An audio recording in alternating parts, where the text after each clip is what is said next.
ইরানের সরকার পতনের সব ধরনের পদক্ষেপ কার্যত ব্যর্থ। এখন আমেরিকা কি এখান থেকে ফিরে যাবে? না তারা আর কোনো পদক্ষেপ গ্রহণ করবে?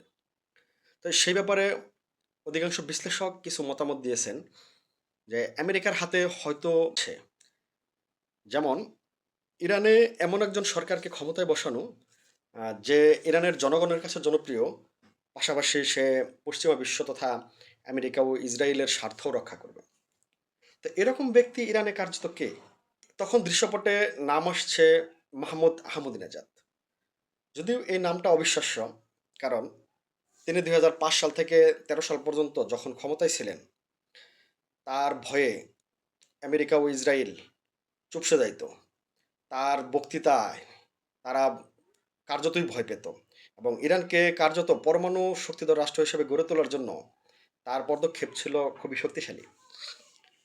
তারপরেও এরকম একজন জনপ্রিয় ব্যক্তি যে কিনা প্রচণ্ডভাবে দেশপ্রেমিক, তাকে নিয়ে এই ধরনের অভিযোগ ওঠার কারণ কি? সেই ব্যাপারে বিশ্লেষকদের মতামত যে গৃহীত কিছু পদক্ষেপ খুবই বিতর্কের সৃষ্টি করেছে।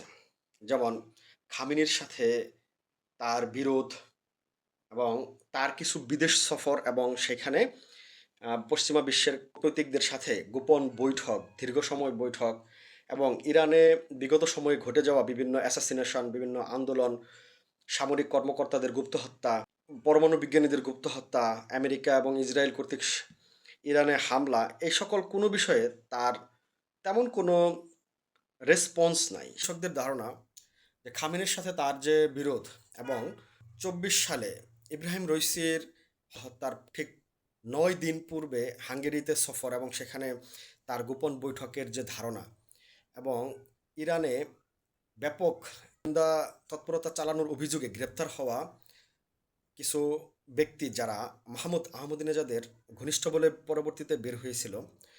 তো এই সকল ভিত্তিতে অনেকেই এই ধরনের সন্দেহ করতেছেন। তো আমি ব্যক্তিগতভাবে আহমদিনেজাদ সম্পর্কে যতটুকু জানি, আমার ধারণা হয়তোবা তিনি এই ধরনের পদক্ষেপ নেবেন না বলে আমার ধারণা। তবে রাজনীতি আসলে খুবই জটিল জিনিস। এখানে কি ঘটবে সেটা আগে থেকে বলা যায় না। তো সেই ক্ষেত্রে আমরা সামনে দেখতে পারি আসলে কি ঘটতেছে। আর আপনাদের এই বিষয়ে কি মতামত কমেন্টে জানাতে পারেন।